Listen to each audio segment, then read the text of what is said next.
எல்லாருக்கும் வணக்கம். எப்படி இருக்கீங்க? இன்றைக்கி நம்ம வந்து நெய் சப்பாத்தி பண்ணுறது எப்படின்னு பார்க்க போகிறோம். ரொம்ப ஈஸியாக பண்ணிடலாம். அதுக்கு என்னென்ன பொருட்கள் தேவைன்னு சொல்கிறேன், நோட் பண்ணிக்கிறீங்களா? நாம் இங்கே சப்பாத்தி மாவு வந்து 2 கப்புக்கு எடுத்து வச்சுருக்கோம். அப்புறம் உப்பு தேவையான அளவு சேர்க்க போகிறோம். 1 டீஸ்பூனுக்கு எண்ணெய் சேர்க்க போகிறோம். தண்ணி தேவையான அளவு. எண்ணெய் வந்து உங்கள்கிட்ட என்ன இருக்கோ நீங்கள் தாராளமாக அதை சேர்த்துக்கலாம். இது மாதிரி தண்ணியும் அதே மாதிரி தான். நம்ம கொஞ்சம் கொஞ்சமாக தண்ணி தான் சேர்த்து நம்ம பிசைய போகிறோம். கொஞ்சம் நான் இதில் உப்பு சேர்த்துட்டேன். உப்பு சேர்த்துட்டு தண்ணி சேர்த்து பிசைய ஆரம்பிங்க. தண்ணி ஓவர் ஆயிடுச்சுன்னா கொஞ்சம் மாவு சேர்த்துக்குங்க. ரொம்ப ட்ரையாக இருந்துச்சுன்னா கொஞ்சம் தண்ணி சேர்த்துக்குங்க. அவ்வளோதான். அதை நல்லா பிசைஞ்சு கொடுங்க. இதில் நீங்கள் வந்து சுடு தண்ணி தான் சேர்க்கணும் அவசியம் கிடையாது. நீங்கள் வந்து சாதாரண ரூம் டெம்பரேச்சர் வாட்டரை கூட நீங்கள் சேர்க்கலாம்.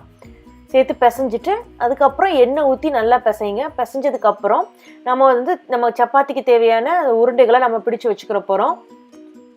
இந்த மாதிரி உருண்டைகளாக நீங்கள் உருட்டினதுக்கப்புறம் அதில் கொஞ்சம் மாவை தூவிட்டு அந்த பவுலில் லைட்டாக அப்படி மாதிரி குலுக்கி விட்டுட்டு கொஞ்சம் நேரம் மூடி போட்டு ஒரு 15 நிமிஷம் விட்டுருங்க. அதுக்கப்புறம் நீங்கள் உருட்டினீங்கன்னா ரொம்ப சாஃப்டாக இருக்கும் சப்பாத்தி. இப்போ பாருங்கள், இப்போ வந்து நல்லா சாஃப்டாக இருக்கா?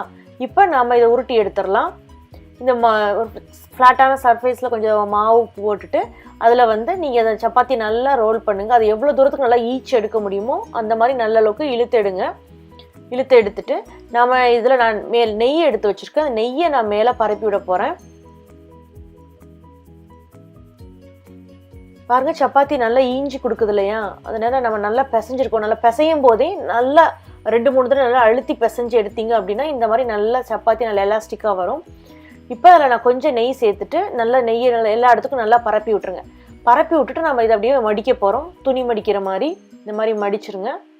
மடித்து அதை தனியாக வச்சுருங்க. கொஞ்சம் நல்லா அது ஊறட்டும். அது இதே மாதிரி மற்ற இருக்கிற உருண்டைகளையும் அதே மாதிரி பரப்பி உருட்டி எடுத்துகிட்டு அதில் நெய்யை தடவி வைக்கலாம்.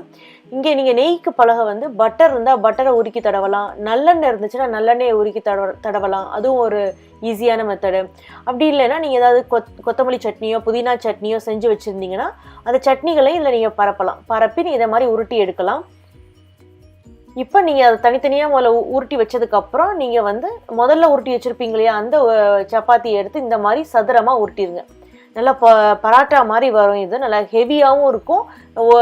சின்ன பிள்ளைகளுக்கு வந்து தாராளமாக 2 சாப்பிடுவாங்க. இது நம்ம கனமாக வேற போட்டிருக்கோமா, அதனால் ரொம்ப ஈஸியாகவும் பண்ணிடலாம்.